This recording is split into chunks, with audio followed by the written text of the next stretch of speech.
Bonjour, Maria-Annelle du Congrès virtuel EFT. Pendant le Congrès virtuel EFT, on reçoit beaucoup de mails avec des gens qui disent « l'EFT, ça devrait être enseigné à l'école ». Et grâce à des initiatives dont nous allons vous parler, oui, l'EFT rentre à l'école, grâce entre autres à Anne. Bonjour Anne. Bonjour Maria. Anne, bonjour. Voilà, bonjour à tous. Anne Ciré, tu vis en Australie tout en étant française à la base et tu es la fondatrice du programme EFT en classe.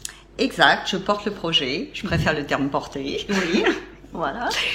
En plus d'être psychothérapeute et ingénieur à la base. Exact. Petite résonance. Point commun aussi avec Gary Craig, le fondateur de l'EFT. C'est vrai. Alors, selon toi, Anne, quels sont les intérêts, on peut en parler pendant des heures, mais deux intérêts principaux d'amener l'EFT en classe, tout d'abord pour les élèves et ensuite pour les professeurs. Exact. Alors, moi, c'est vrai que je dis pas professeur, je te reprends simplement, je dis éducateur ou enseignant. Ok? Parce que, effectivement. Commençons par les élèves. On peut les appeler comme ça. On va commencer les élèves, ceux-là, on est d'accord. Ou les apprenants, peut-être? Oui, tu as raison, parce que, finalement, ce programme, il s'adresse à tous les apprenants, et tu as tout à fait raison, aussi bien les plus jeunes, les tout petits, même on commence à la crèche, qu'aux plus âgés. Oui. Donc, tu vois, des gens de conservatoire ou, je veux dire, dans le sport, comme dans les sports-études. Donc, vraiment, on balaye un grand créneau. Oui. Et c'est pour ça qu'on dit en classe, parce que finalement, il y a plein de sortes de classes. Voilà. Tout à fait. Alors, le bien-être, si tu veux, qui peut être apporté finalement aux apprenants, comme tu le dis si bien, eh bien, c'est surtout de se libérer du stress, de l'anxiété, au niveau des apprentissages, parce que effectivement, on passe, je veux dire, bien du l'âge du bébé jusqu'à l'âge un peu plus adulte, par des moments de stress, d'anxiété que l'on va vivre aussi bien au niveau familial que dans carrément le lieu de l'apprentissage. Oui. Mais aussi, on a des changements physiologiques et on pense aux ados, bien sûr. Exactement, puisque toutes les deux, on a des ados. Oui, et qu'en plus, c'est ta spécialité. Exactement. Donc là, effectivement, tu es bien obligé de gérer le stress que vont rencontrer ces jeunes gens. Oui. Et ce stress chez les jeunes gens qui va en plus être communiqué aux adultes qui les accompagnent, aussi bien à l'école qu'à la maison. Et aux parents. Oui, bien sûr. Donc, parce que quand tu disais les deux principaux axes, effectivement, les enfants et les apprenants, pardon, les moi j'ai dit professeur, tu m'as repris, tu aimais pas ce terme. Voilà, les éducateurs. Nous avons, oui, parce que, voilà, c'est pour ça que je disais les éducateurs, parce qu'on retrouve les parents. Oui.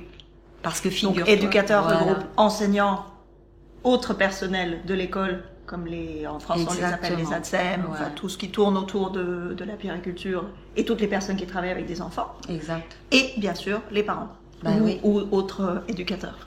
Oui, parce donc que ça concerne un peu tout le monde cette affaire. Oui, parce que regarde, pense à ceux qui font l'école à la maison. Oui. Et là tu as des éducateurs aussi, qui sont les parents. J'ose même pas imaginer le stress. Donc, tu comprends que l'EFT... Restons à classe, en classe. Restons en classe. Concrètement, pour amener l'EFT en classe, donc restons dans un premier temps du côté des apprenants, donc les élèves, communément appelés. Les enfants, oui. Parce qu'on a tous un petit enfant. Voilà, oui. Comment ça peut se passer? Est-ce que tu peux donner quelques exemples? Par exemple, en classe. Quand je donne des formations donc on va dire carrément là aux enseignants de classe, je leur propose de pratiquer l'EFT quand les enfants arrivent en classe. Parce que c'est vit en Australie, elle dit EFT en anglais. Ah oui, désolé. Oui. C'est bon, j'ai mis les sous-titres. L'EFT, je t'avais prévenu, je pouvais mettre... Oui, bien sûr. Et donc, ils rentrent, ils arrivent, ils ont tout un bagage, on va dire leur petit cartable émotionnel, de tout ce qui s'est passé à la maison. Alors, peut-être vous pensez, vous, à une famille qui est dans le bien-être, mais c'est pas toujours le cas. Les enfants même les familles dans le bien-être, quand on pense à une matinée, un matin type. Ouais. Dépêche-toi. Voilà, hop. On est déjà tous dans le stress le matin. Donc déjà, quand on arrive dans ce milieu pour apprendre, c'est sûr que oui. Exactement. Il y a déjà du stress. Donc tu comprends qu'une petite ronde d'EFT pour calmer ce stress, libérer donc tout ce qui est angoisse, anxiété qu'a pu subir un enfant aussi à la maison, parce que mis à part ce stress, il peut y avoir d'autres sortes de stress, plus dur, parce que là on pense... Il peut y avoir un transport, il peut y avoir toutes sortes de problèmes dans la cour. Les parents divorcés, du harcèlement... Et pas mal d'autres problèmes psychologiques aussi que je ne veux pas énumérer forcément ici, mais il y a de quoi. On est d'accord, il y a du stress. Donc ils arrivent une petite ronde. On calme les esprits et surtout on crée la cohésion en classe. Exactement, parce que comme tu le dis, c'est aussi un des outils au niveau de l'EFT. C'est de faire de faire imaginer quand on a par exemple des tout petits qui font tous partie, on leur dit par exemple vous êtes tous les cellules d'un petit animal. Alors souvent ils vont choisir un ours ou ils vont choisir un éléphant, et donc cette cohésion, et on entre en classe et on leur demande aussi quelles sont leurs émotions du jour, dans quelles émotions ils se trouvent, et là on peut tapoter. Ça, je parle des tout petits. On peut tapoter aussi pour que tout le monde retrouve une gaieté, qu'on soit prêt pour un apprentissage. Parce que qu'on soit présent, disponible, exactement, et en état d'apprendre. Voilà, parce que c'est le gros challenge que trouvent les éducateurs, c'est que les élèves, ils ont besoin d'être dans un bien-être pour apprendre au mieux. Donc voilà ce que peut favoriser l'EFT, un meilleur apprentissage. Alors après, on a au cours de la journée, tu as très bien, comment dire, connu de ça toi aussi, les périodes d'examen. Oui. On a tous les contrôles. Là, on n'est plus chez les tout petits, heureusement. Non, mais les petits aussi. Assez vite.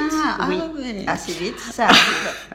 Donc, on peut tapoter pour l'angoisse avant le contrôle et autres. Une petite ronde. Ok. La même chose après, parce que tu as des enfants. Ah oui.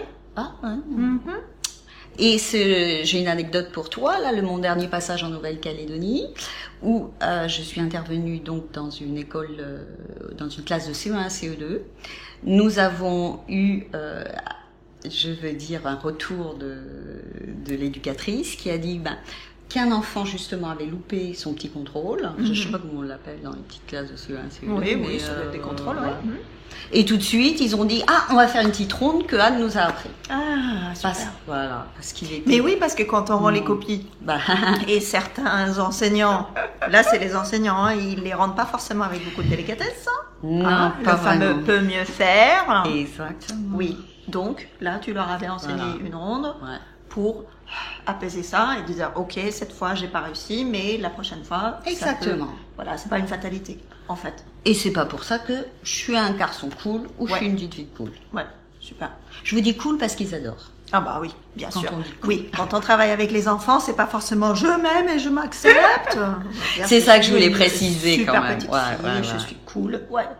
Les rondes sont complètement différentes si on a affaire à un petit qu'à un plus grand. Mais on va pas forcément faire de la même manière qu'avec un adulte. Le vocabulaire, pareil. Donc la petite ronde de cohésion le matin pour préparer un examen, pour débriefer un examen ou un contrôle. Alors, quoi d'autre? Même chose pour quand tu rentres de récré. Oui, bien sûr.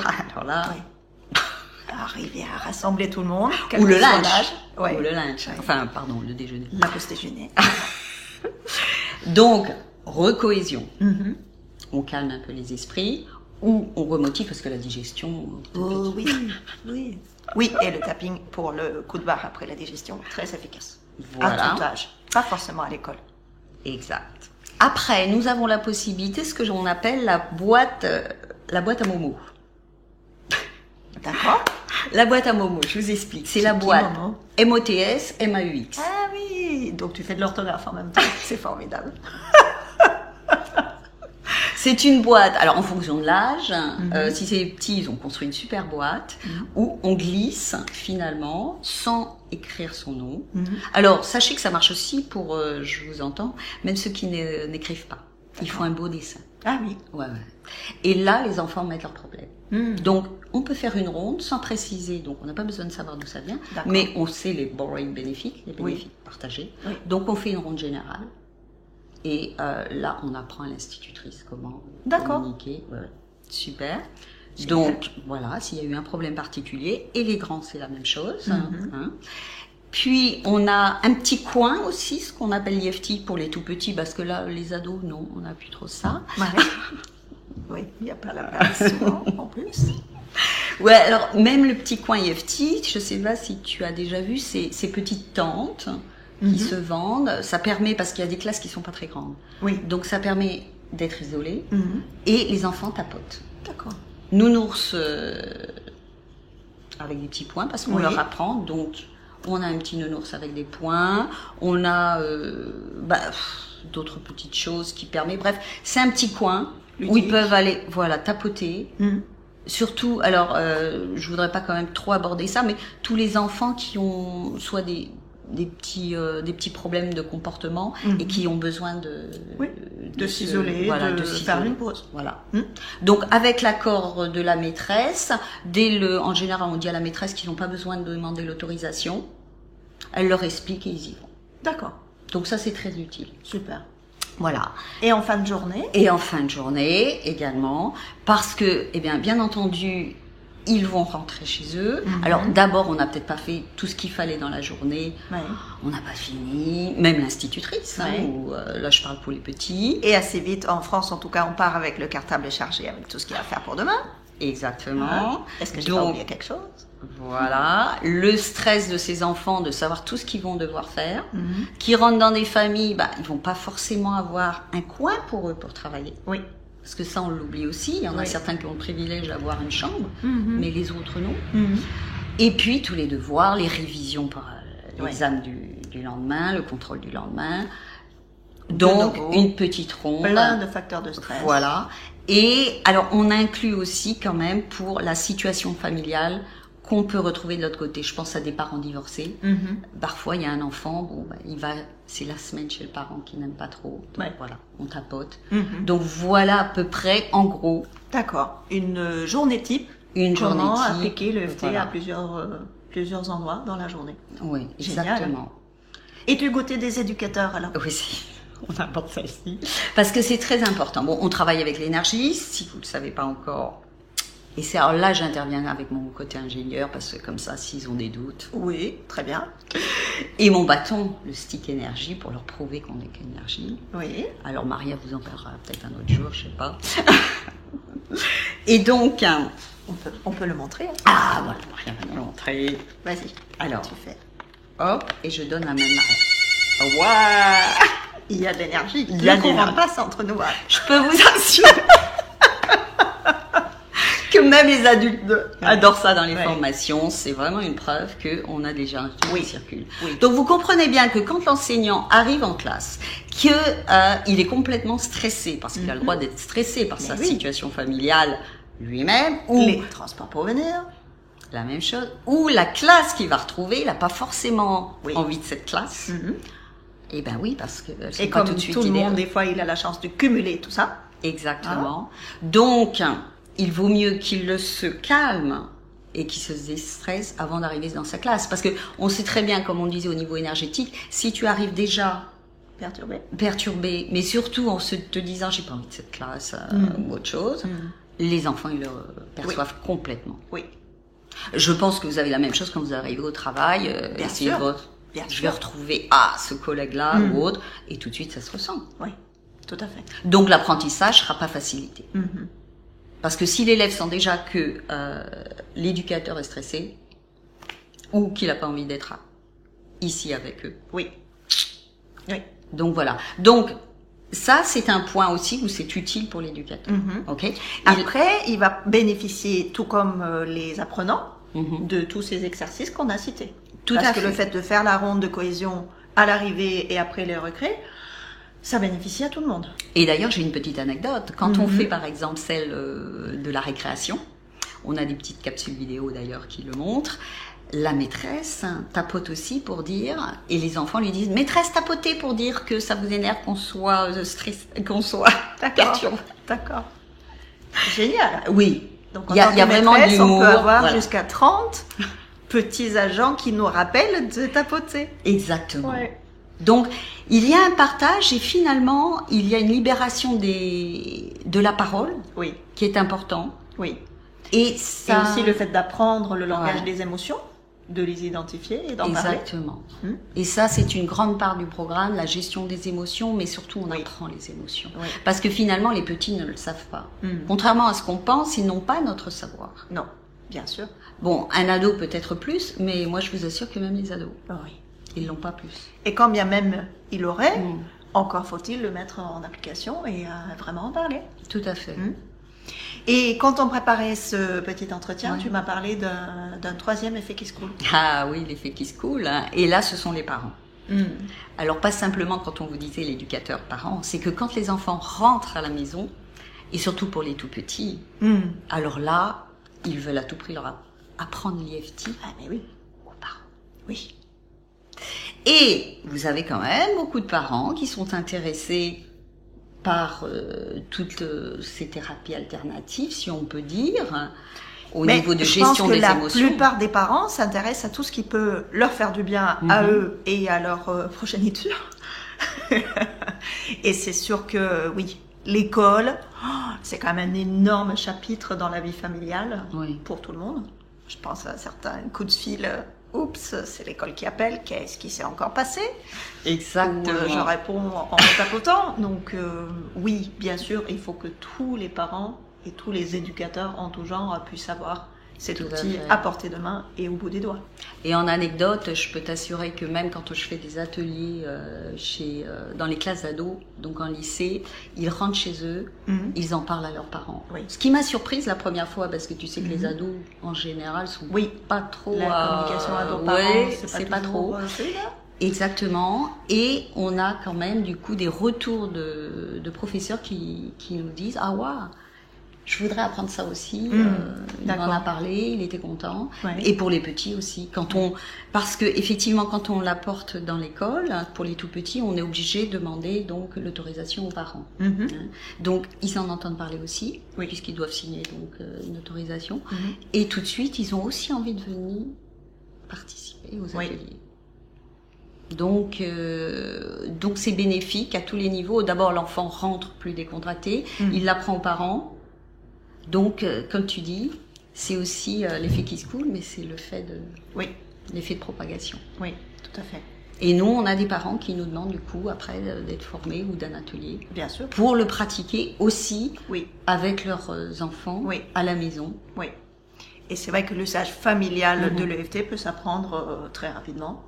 Tout à fait. Ça fait pas, c'est pas un atelier qu'on devient un praticien, hein, on est d'accord. Non. Mais pour le faire pour soi et pour ses enfants et ses proches, ça s'apprend très vite. Tout à fait. Et là, d'ailleurs, nous, on a quand même une directive qui est très importante. C'est pratiquer l'IFT simplement pour baisser tout ce qui est douleur physique et émotionnelle. Oui, C'est-à-dire tout ce qui est stress, anxiété, angoisse, tout autre bagage finalement. Ou, parce que ça, je veux quand même le préciser, c'est que dans la cour de récré, il y a des petits problèmes physiques des fois. oui, Celui Bien qui sûr. tombe, bien sûr.